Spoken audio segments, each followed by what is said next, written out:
కర్నూలు జిల్లా మంత్రాలయం నియోజకవర్గం బదినేహల్ గ్రామంలో తాగునీటి సమస్యకు మెరుపు వేగంతో పరిష్కారం లభించింది. ప్రైమ్ లైన్ కథనాలపై స్పందించిన అధికారులు తాగునీటి సమస్య పరిష్కరించారు.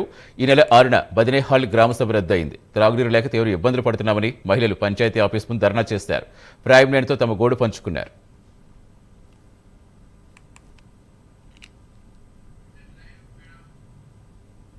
దీంతో వెంటనే స్పందించిన Mantralayam MLA Y Balanagi Reddy, YCP Kurnool జిల్లా ఉపాధ్యక్షులు వై ప్రదీప్ కుమార్ రెడ్డితో ఆదేశాలతో గ్రామంలో యుద్ధ ప్రాతిపదికన పనులు ప్రారంభమయ్యాయి. పంచాయతీ నిధులతో గ్రామంలో ప్రతి కాలనీలో మొత్తం 20 పబ్లిక్ కుళాయిలు, 10 బోర్లు, 10 త్రాగునీటి గుమ్మిళ్లు ఏర్పాటు చేసి ప్రజలకు ఇత్యవసరమయ్యే త్రాగునీరు అందుబాటులోకి తీసుకొచ్చారు. దీంతో ఎమ్మెల్యేకు స్థానిక ప్రజలు కృతజ్ఞతలు తెలిపారు.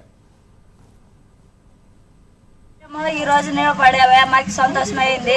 మా గోళ్ళు మాకు నీళ్ళు ఎడిచారు. అడిగి 10 రోజులనే ఎడిచారు. బాలనాగిరెడ్డి ఎమ్మెల్యే 14 గోళ్ళు అందరూ నీళ్ళు వేపించారు. మాకు వారంలో మాకి సంతోషమైంది. చేశారే బాలనాగిరెడ్డి కూడా మాకు సంతోషం అయ్యేది. వారం లోపల కొళాయి చేసినారు. మాకు సంతోషం అయ్యింది. సచివాలయం పోయినాము. గోళ్ళు ఎమ్మెల్యే 14కి మంచి చేసినారు. మాకు వారం లోపలే మంచినీళ్ళు కొళాయిలు అన్ని వాళ్ళకి ధన్యవాదాలు.